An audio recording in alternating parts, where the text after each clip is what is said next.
What's going on, everybody? You know, I get asked all the time, Sean, I really want to get started fly fishing, but I just don't know where to start. Well, today you're in luck. We're going to go over 12 items that you can pick up to help you get started in fly fishing today.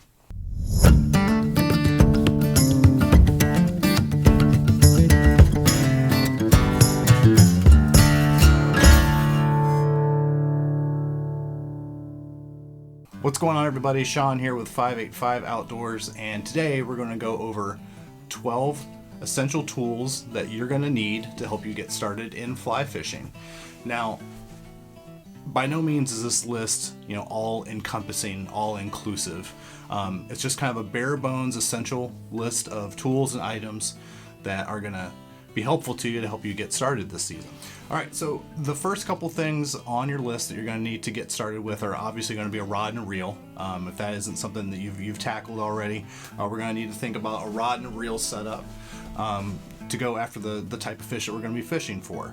Here in New York, our main species of fish that we go after are going to be your trout species and your salmon and your steelhead. So for the purpose of today's video, we're going to be talking about mainly just your trout species, your brook trout, rainbow trout, and brown trout. Okay. Personally, I fish with an 8.5 foot 5-weight rod. That's kind of your standard go-to size rod for fishing for trout.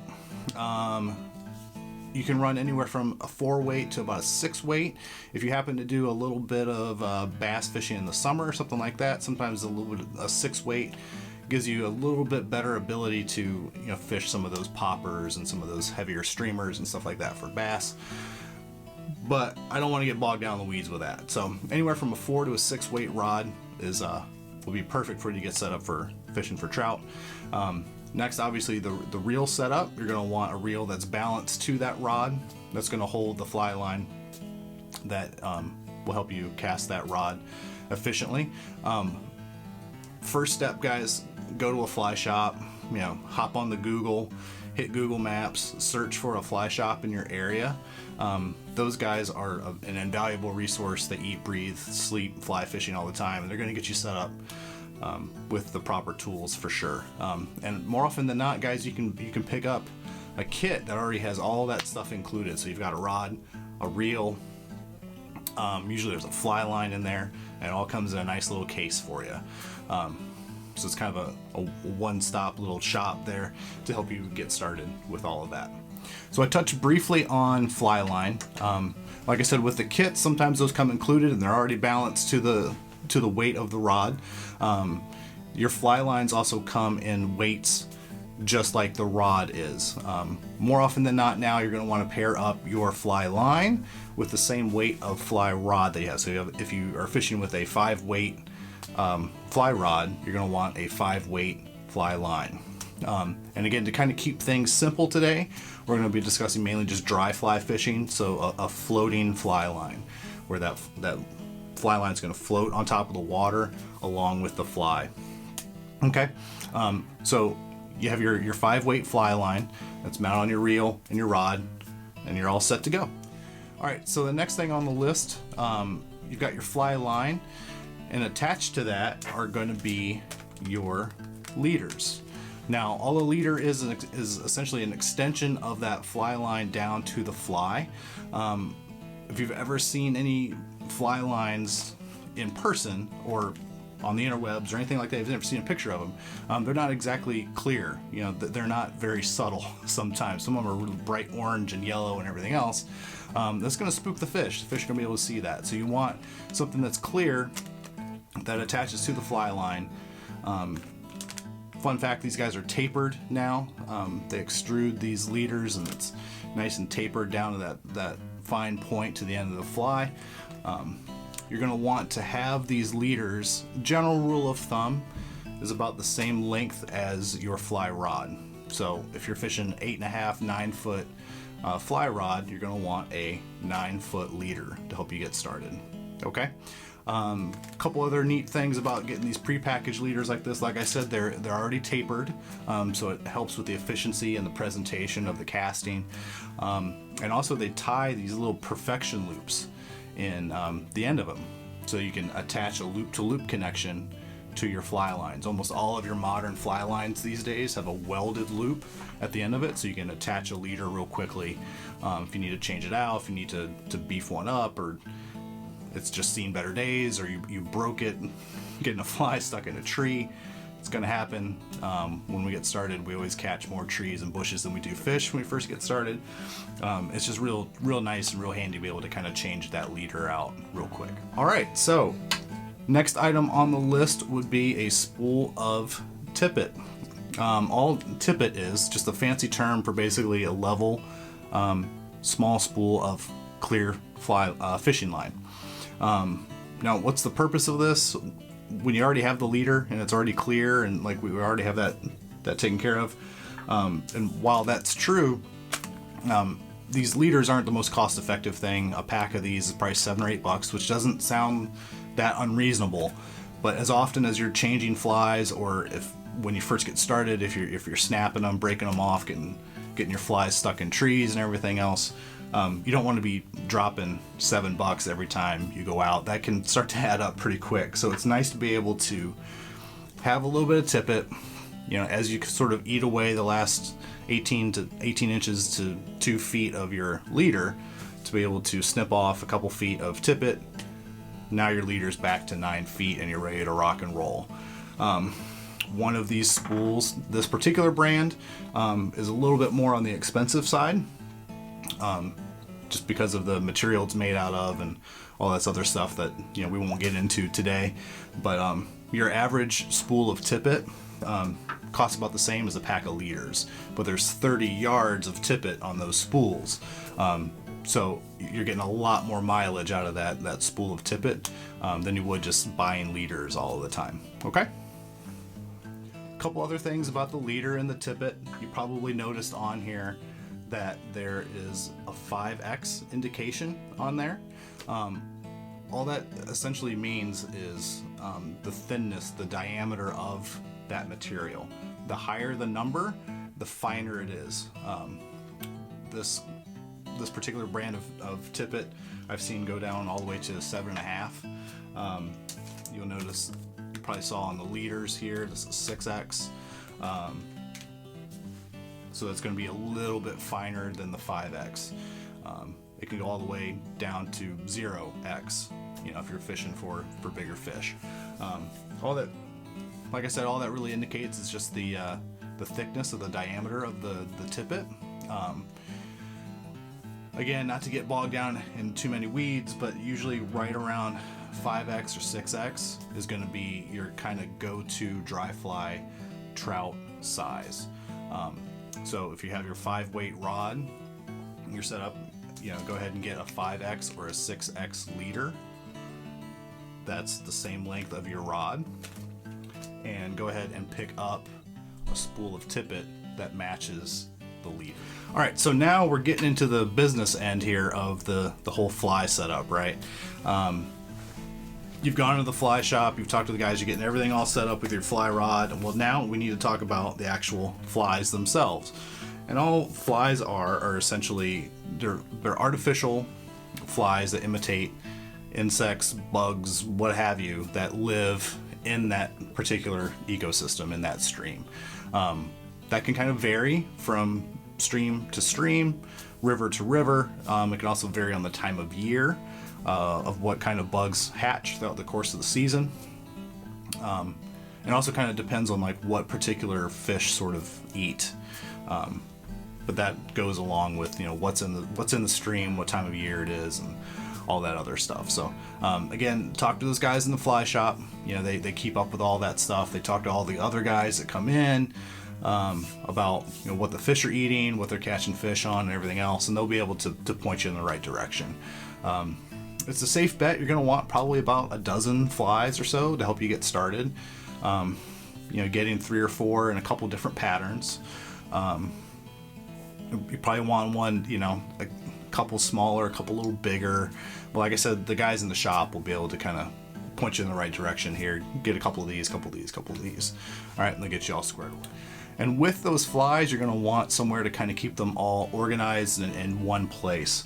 All right, so you've probably seen these floating around, these little fly boxes. All right, I've seen pouches and little nylon things and stuff like that, and you know, you'll see guys clipping them to the hats and things like that.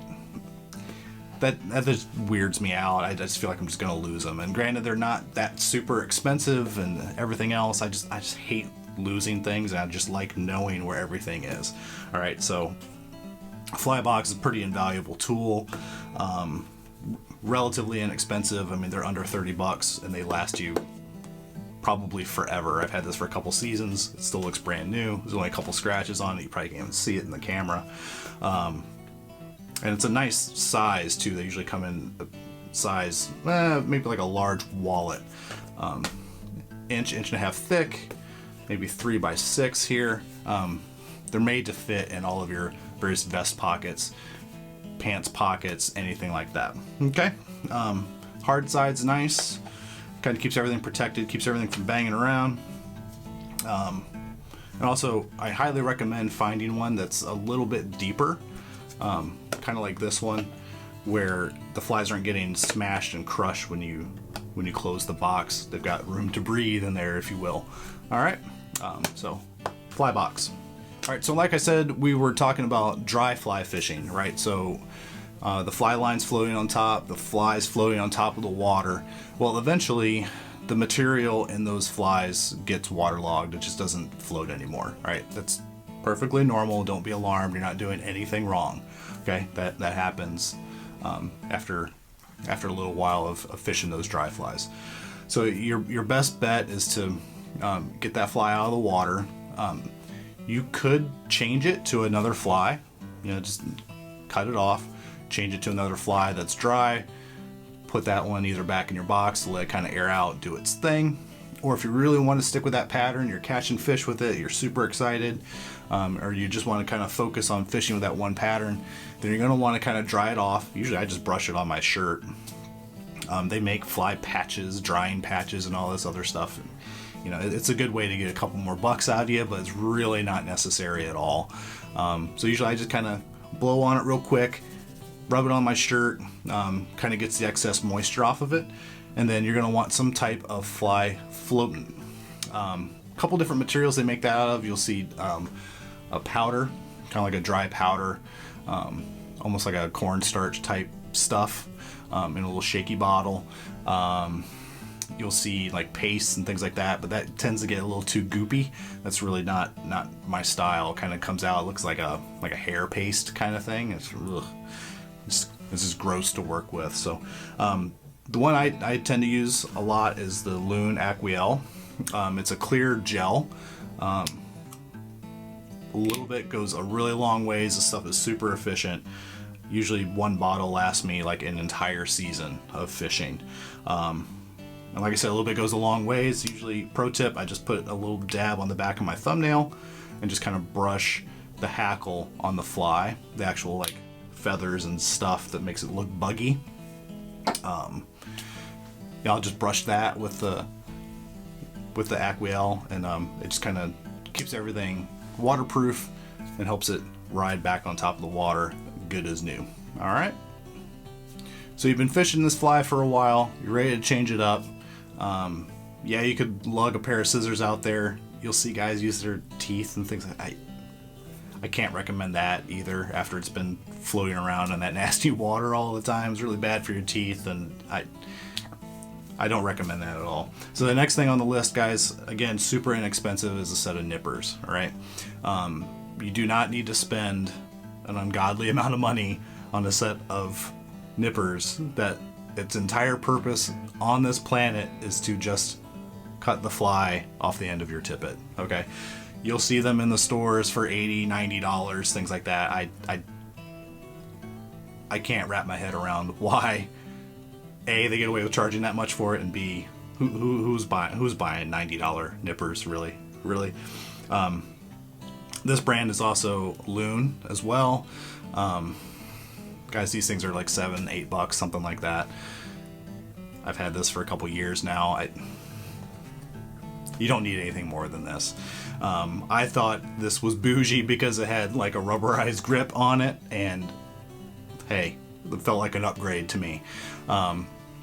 So super sharp. It's got a flat edge. Yeah, it kind of looks like fingernail clippers, right? But it's not curved. So it's a flat edge cut there. Like I said, a rubberized grip. That's really kind of nice when your fingers are wet or if your hands are cold or something like that. Just a lot more confident. You kind of know where it is and what you're doing. There's an eyelet on there as well that helps kind of keep everything. You can attach it to a zinger, which attaches to your vest or lanyard, something like that. You're gonna want this handy. You're using it all the time, every time you're out on the water. You don't want to bury it in a pack or in your pocket somewhere and you have to fish it out while you've got a rod and you're standing in the water. It's just it's bad news, right? So got a little eyelet, kind of keep everything handy. And on the end of that, you'll notice there's a little spike. What that's for is for cleaning out the eye of the hook. Why is that necessary? Well, usually when someone finishes tying the fly, we'll add a little bit of head cement to that thread right there when we finish the tie off. And that just helps with the longevity of the fly. Just really locks down that thread on the fly. And sometimes, especially on smaller flies, that head cement will kind of glue over the eye of the hook. The stuff's clear, you can't really see it, so you're sitting there on the water and you're trying to fish through this tippet in the eye of the hook and trying to find the light just right, and you swear you're getting it in there, and you get and then you just realize just pop out the glue real quick and good as new. I'm embarrassed to say I might have wasted quite a couple hours on the water trying to get tippet through an eye of a hook that was glued over. So yeah. Anyway, nippers, little eye cleaner, stabber, hooky thing. Awesome. Go get one. All right, moving right along. Next on our list here will be a set of forceps. Fancy people like to call them hemostats. If you want to sound really fancy, us fly fishermen, we like to sound fancy sometimes. It can get kind of annoying. Forceps. What do we use these for? Well, we use them for getting hooks out of the fish's mouth. If they've swallowed the fly a little too far, you can't get your fat little fingers down in their tiny little trout mouths. It's real handy to kind of reach down in there and get that fly out. I also use them to mash down the barbs on my hooks. I've gone to fishing completely barbless. All of the flies that I tie now, I try to make sure that they are barbless hooks if I can find them. And if not, I'm mashing them down with these. If I'm on the water and I've realized I missed one that still has a barb on it, I can mash it down real quick. They also come in handy. It's kind of a neat little multi-tool. I've used them to help tie different knots. It's kind of almost like an extra set of skinny fingers to reach into things for different types of knots and things like that. So they come in handy. Again, not super expensive. We're under $20 for something like this. So, all right, forceps. All right, so where are we? Number 10? 10-ish? I think we're around 10. All right, so 10 and 11 are they kind of go hand in hand here. So first thing is going to be the hat that I have here on my noggin. Doesn't have to be this particular one, but a hat you're going to need to have. I don't take anyone out on the water without a hat. A couple reasons. One, it keeps the sun off your head, so it keeps you healthy. Two, it helps keep the flies from getting stuck in your scalp and in your hair. I can't tell you how many flies I've actually taken out of my hat. So imagine you're casting, you've got this thing whipping back and forth. There's a sharp hook going back and forth past your head, and a little puff of wind comes, will catch you in the head. All right, so hat kind of keeps everything nice and neat and clean. Ladies who are out there, ponytails, things like that, just kind of keeps everything nice and out of the way. And that also leads me into the next item, which is a set of sunglasses. I'm going to go ahead and say it. You need to get polarized sunglasses. You do not need to go and spend $200 or $300 on a set of polarized sunglasses unless that's your jam. Then by all means, have at it. But you can get a pretty decent pair of polarized sunglasses now for around $50 and up. So you can spend pretty much about as much or as little as you want on a pair of polarized sunglasses. Why polarized, Sean? You keep saying polarized. I'm going to say it one more time. Polarized. Well, polarized sunglasses, to kind of speak in layman's terms, it takes the glare off the surface water. It allows you to be able to see a little bit better in what's going on underneath the surface of the water. And that serves a couple of purposes. Can't talk.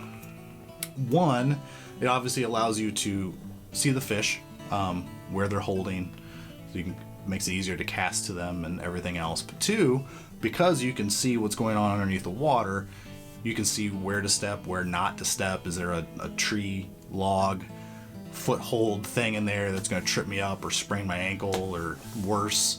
So you can kind of see where you're going. It's a little safer to move around on the water. And lastly, again, going back to the casting stuff, you're whipping that fly back and forth. Again, gust of breeze comes, blows that thing back in your face. It's unpleasant to take a fly out of your cheek, but imagine if it gets anywhere around your eyes. So that's a bad way to end a day on the water. So to keep you guys safe and happy, you're gonna want to get a set of sunglasses. All right. Okay. And last, I think we're at number 12 here. This one's kind of optional. Put a little asterisk by it. Number 12. And that's some sort of like organization system to keep all of the stuff handy for you. You'll see the guys out there. I mean, I rock the vest. You'll see chest packs, all this other stuff, everything else. Until you actually start collecting enough gear to warrant having something like that, you can go out there and have a perfectly successful day on the water with just a handful of flies, 1 or 2 spools of tippet, a leader, your rod and reel, and your sunglasses and hat, all that stuff. And when I first got started, I actually just kind of kept everything on a lanyard. I actually don't have one to show you. I ended up giving away as part of a Christmas gift to somebody. But if you do a quick Google search, that's how I type Google, just like that. If you do a quick Google search, you'll be able to find fly fishing lanyards. And they usually have like a couple little zingers and little hooks and little doodads and things and stuff to kind of keep everything handy and really close to you. A couple things that are not on my list. I never mentioned waders. To be honest, it's really not necessary. A lot of streams you're going to end up fishing. You can actually fish a lot of it from the shore. You can get away with maybe like your rubber like hunting boots, or I actually got started with like rubber hip boots. I would caution you about those though. They work, they're perfectly fine. Just be real careful with the soles on them. Usually they aren't the best for wading, so don't get too ambitious with it. And a lot of times I found they have like steel shanks in the bottom of them because they tend to be kind of work boot. And that steel shank actually gets really cold. So that water and the cold water starts reacting with it, and boy, it can freeze your feet in a hurry. So just be aware of that. And again, with that steel shank and stuff, it's not the most flexible thing in the world, and it makes for some cumbersome wading. So just take your time and be careful with it. But if you need to get in up to your knees and you don't feel like getting your legs wet, that's definitely an option. They can get a little hot as well. They don't breathe the best, but if you want to get out there and get after it, I see guys all the time on the water that have been fishing their whole lives with nothing more than just hip waders. All right, everybody, that's it for me today. Thanks for checking it out. If you have any questions, just leave a comment below. If you think there's anything I missed, put that down there below as well. Like I said, if you have any questions, just hit me up. Wish you guys the best of luck this season getting out there on the water. Best of luck to you, and tight lines.